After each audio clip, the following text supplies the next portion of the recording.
El día de hoy vamos a continuar con el tema de deformación. La deformación es un fenómeno, igual comúnmente en física, en mecánica. Este fenómeno eh, se puede presentar de diferentes formas.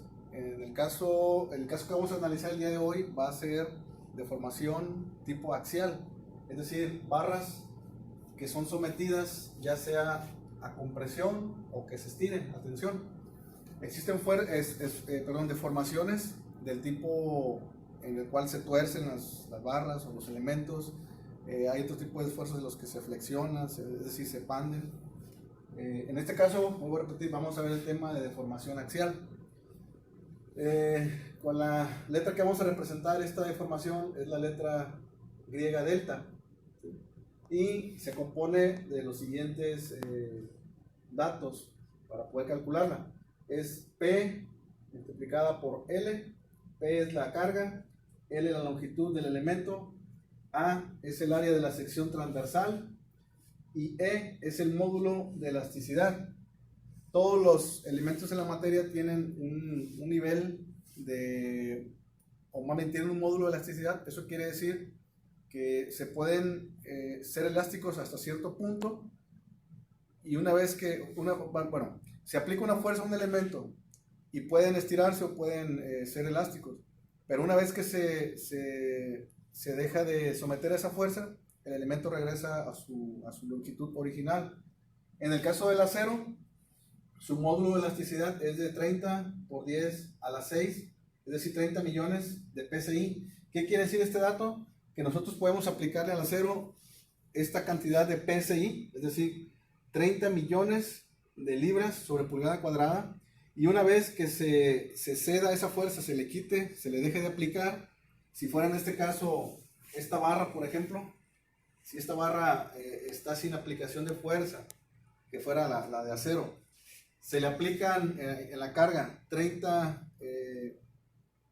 millones de libras sobre pulgada cuadrada, se va a estirar esta parte, es decir, se estira, pero una vez que se cede o se quita esa fuerza de los 30 millones de PSI, una vez que se retira, regresa otra vez a su longitud original.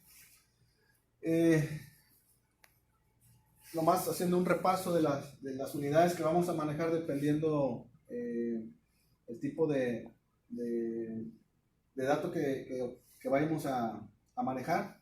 En este caso, la fuerza de la carga va a ser kilogramos, pueden ser newton, pueden ser libras.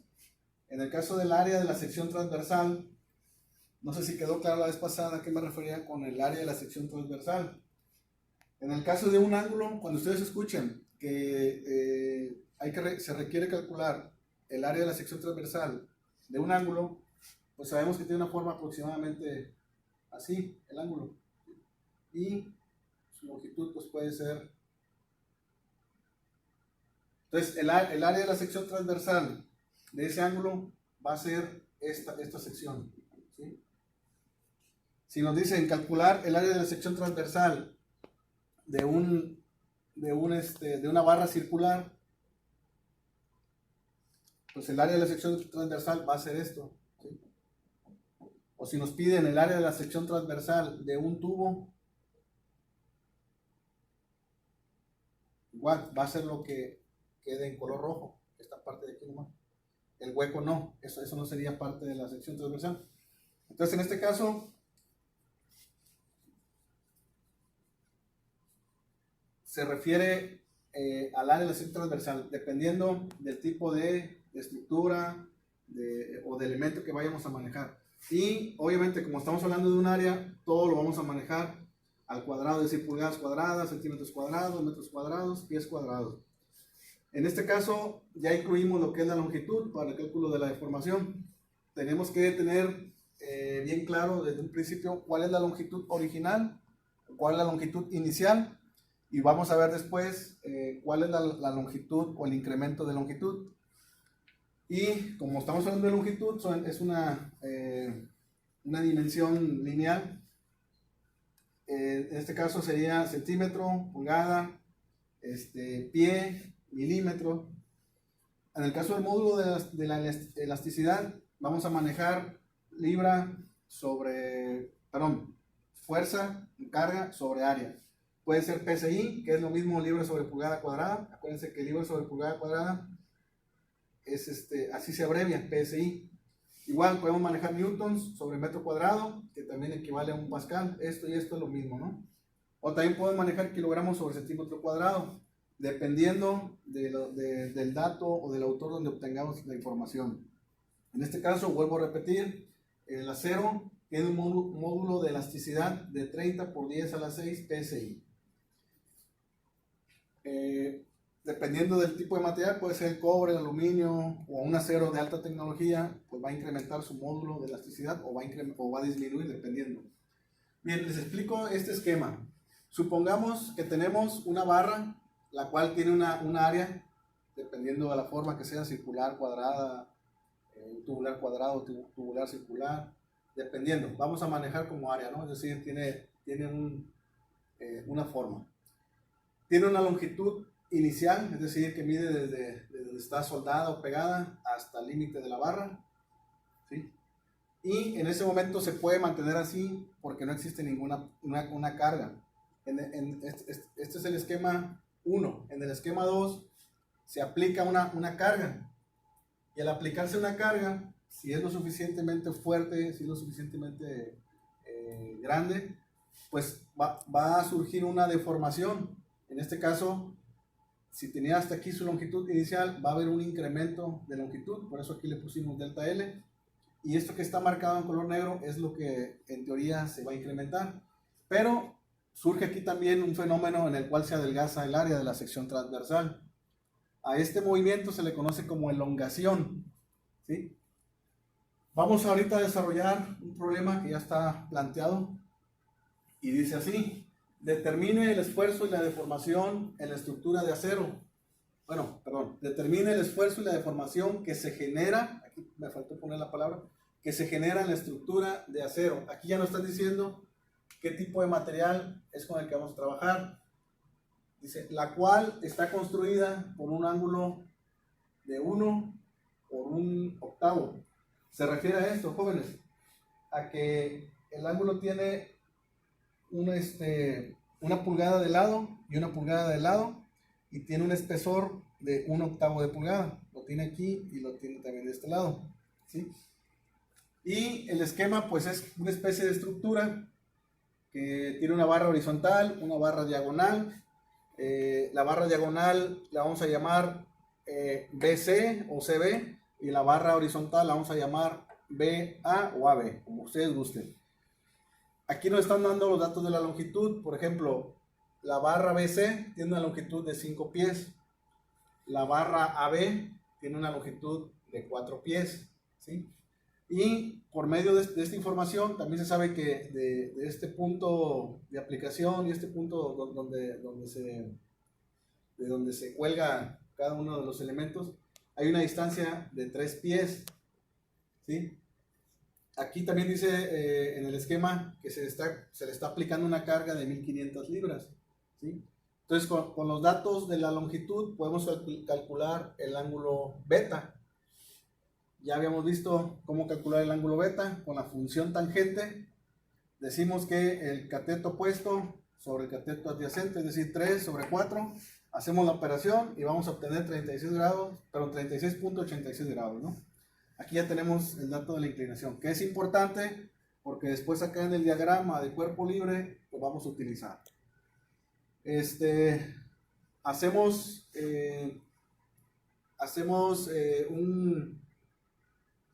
la descomposición de fuerzas para conocer cuánto está ejerciendo la fuerza AB y cuánto está ejerciendo la fuerza BC.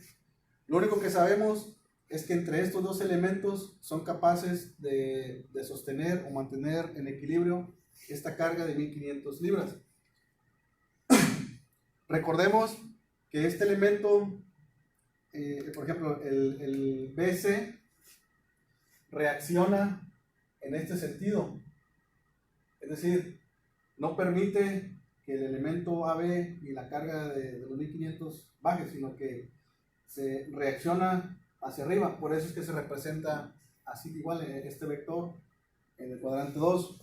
Y en el caso de AB, lo que está haciendo es reaccionar en este sentido. Por eso que aquí se representa también el elemento AB con este vector en el cuadrante 1 hacia la derecha, ¿sí? Y finalmente nuestra carga que va hacia abajo, que es atraída por la atracción, va en el sentido negativo en el eje de las Y, X, menos X y menos Y. Y entonces, si hacemos la operación a partir de determinar las componentes tanto en X como en Y, planteamos que la sumatoria de fuerzas en X para que se mantenga en el equilibrio tiene que ser igual a 0. Hacemos nuestra operación, decimos que AB va hacia la derecha, por eso es que queda positivo. Y este elemento o este vector está compuesta de una Y positiva y de una X negativa. Por eso es que su componente en X va negativa. Y la multiplicamos por el coseno de 36.86 grados. Esta va a ser nuestra ecuación 1. Y luego, para la sumatoria de fuerzas en Y,